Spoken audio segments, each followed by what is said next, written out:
यदि आप इस चैनल में नए हैं तो सब्सक्राइब का बटन दबाना न भूलें और सब्सक्राइब के बटन के बगल में जो घंटी पड़ी है उसे भी दबा दें।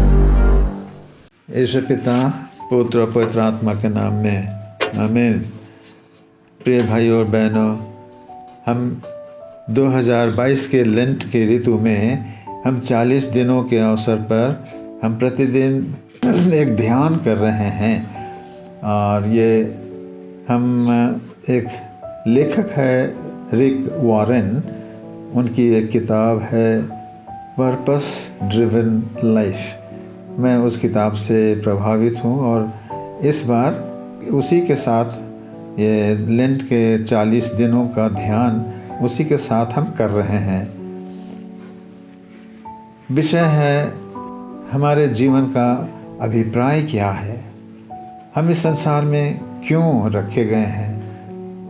What is the purpose of my life?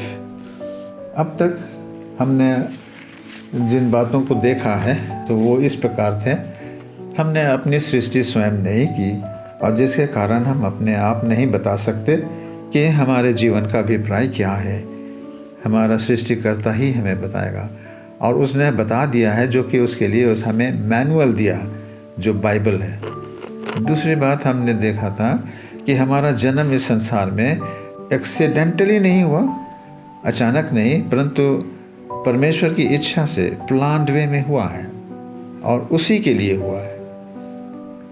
तीसरी बात कि हमारे जीवन को कौन शक्ति चला रहा है, इस पर हमने ध्यान दिया। हमारा जीवन को चलाने वाला ड्राइविंग फोर्स क्या है। आज जो हमारा विषय है ये है कि हम सदा के लिए बनाए गए हैं। हम कुछ दिन के लिए नहीं, पर सदा के लिए। हम में एक अमरत्व की चाह है।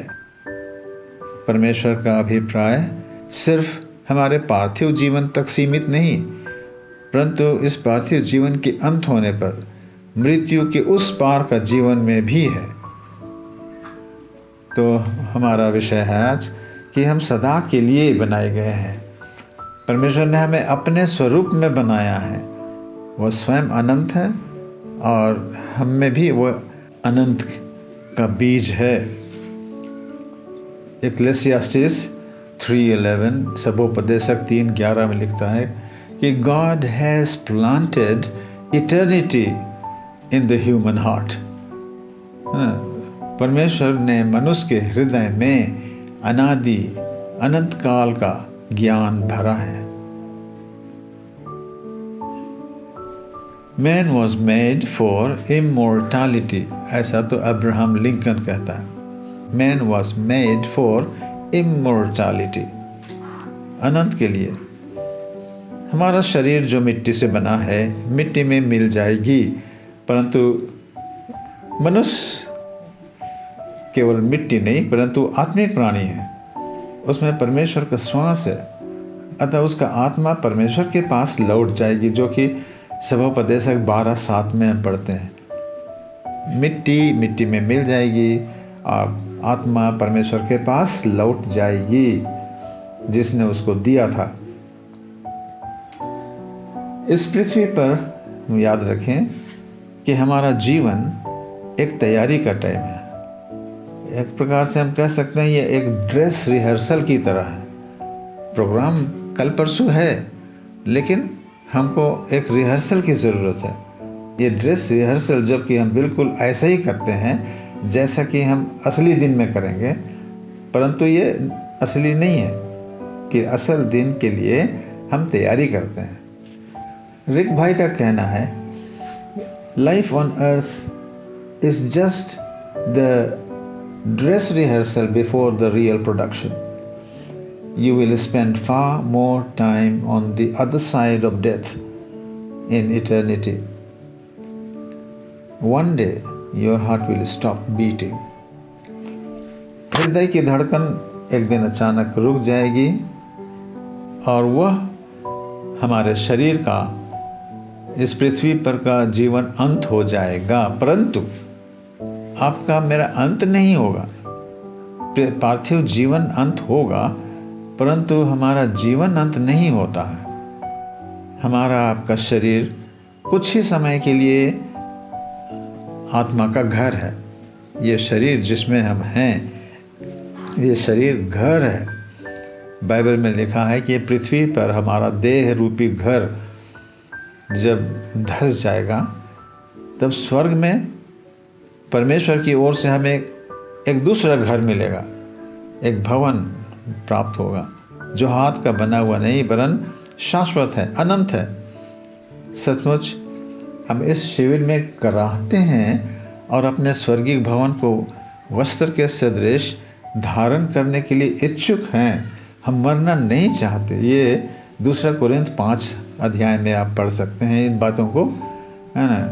और 1 कोरिन्थ 15 में हम बहुत बार पढ़ते हैं क्या कि एक नाशवान शरीर बोया जाता है, अविनाशी शरीर उठता है। प्राकृतिक शरीर है और आध्यात्मिक शरीर भी है। नश्वर शरीर है और एक अनश्वर शरीर भी है, और इसलिए हम मरना नहीं चाहते। The reason we feel we should live forever is that God wired our brains with that desire, है ना। पृथ्वी पर के जीवन में परमेश्वर ने हमारे ब्रेन में ऐसा बना दिया है कि हम उस अमरत्व को इच्छा करते हैं, मरना नहीं चाहते। इस पृथ्वी पर जीवन में हमारे लिए बहुत तरह के चुनाव है। तरह तरह के चुनाव हम कर सकते हैं, खाने की, रहने की, पति या पत्नी की चुनाव, तो व्यवसाय की आदि। लेकिन इस पृथ्वी के पश्चात उस इटर्निटी में जहाँ हम जाने वाले हैं, उसमें केवल 2 ही चॉइस है। 2 ही चॉइस हमारे सामने प्रस्तुत किया जाता है। एक है स्वर्ग और दूसरा है नरक। अभी इस जीवन में परमेश्वर के साथ आपका कैसा संबंध है, उस पर निर्भर करता है कि इटर्निटी में आपका चॉइस क्या होगा। 4 में होगा या अगेंस्ट में, परमेश्वर की ओर होगा या ओपोजिशन पार्टी में होगा। यदि उसके पुत्र यीशु मसीह के साथ हम जुड़े हुए हैं, तो हम अनंत में उसी के साथ सदा रहने के लिए निमंत्रित होंगे। वो कहेगा, हे मेरे पिता के धन्य लोगों, आओ, और जो राज तुम्हारे लिए तैयार किया गया है उसमें आ जाओ। लेकिन यदि हम इस पार्थिव जीवन में यीशु का तिरस्कार करने वाले हों, उसका विरोधी हों और उसकी इच्छा के विपरीत कार्य करने वाले हों, तो अनंत में हमें परमेश्वर से दूर नरक में सदा के लिए डाल दिए जाएंगे, जहाँ का आग बुझता नहीं और कीड़े मरते नहीं। एक विद्वान है C.S. लुइस, वो कहते हैं there are 2 kinds of people, है ना। 2 तरह के लोग इस दुनिया में पाए जाते हैं। Number 1, those who say to God, thy will be done, and those to whom God says, okay then have it your way, है ना। 2 प्रकार के लोग होते हैं, है ना। एक तो है जो परमेश्वर को कहते हैं, प्रभु तेरी इच्छा पूरी हो, और दूसरे कौन हैं? वे हैं जिनको परमेश्वर कहता है, अच्छा तब तुम्हारी इच्छा, जाओ तुम्हारी इच्छा पूरी हो।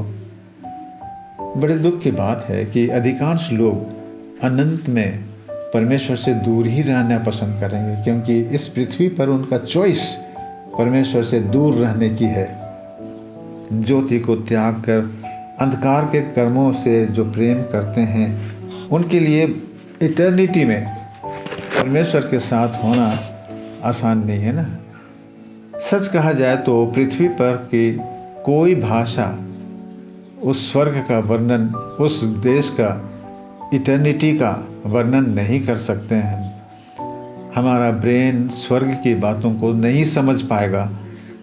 यह तो उसी प्रकार है मानो अगर कोई व्यक्ति जो कि बहुत अच्छा इंटरनेट को जानता हो, एक चींटी को समझाए कि इंटरनेट क्या है। किसी ने स्वर्ग को कभी नहीं देखा। आज वो दिखाई पड़ता है छोटा सा, लाइक विजिबल, लाइक आइसबर्ग समुद्र में होता है वैसा दिखता है, परंतु उसके नीचे में एक छिपा हुआ बहुत बड़ा सा है ना, जो कि अंदर में नहीं दिखाई देगा। तो ये स्वर्ग और उस इटर्निटी की बात इसी प्रकार का है, जैसे हम आइसबर्ग के विषय बात कर रहे हैं। दिखता छोटा सा है, जिसमें कि टाइटैनिक को सत्यानाश होना पड़ा। God has a purpose for your life on earth, but it does not end here. ये आज विशेष हम देख रहे हैं कि हम सदा के लिए हैं, हम एक दो दिन के लिए यहाँ नहीं हैं। God has purpose for your life on earth, but it does not end here.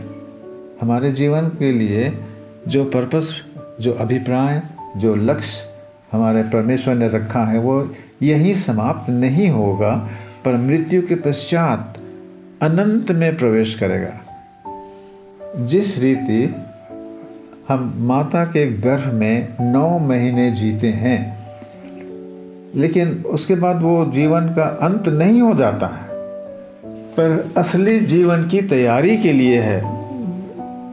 उस गर्भ को छोड़कर पृथ्वी पर जब हम आते हैं तो यहाँ पर आपको स्वागत करने के लिए लोग तैयार रहते हैं, है ना। परंतु वे बच्चे गर्भ को छोड़कर निकलना नहीं चाहते, क्योंकि वहाँ उनको बहुत अच्छा लगता है।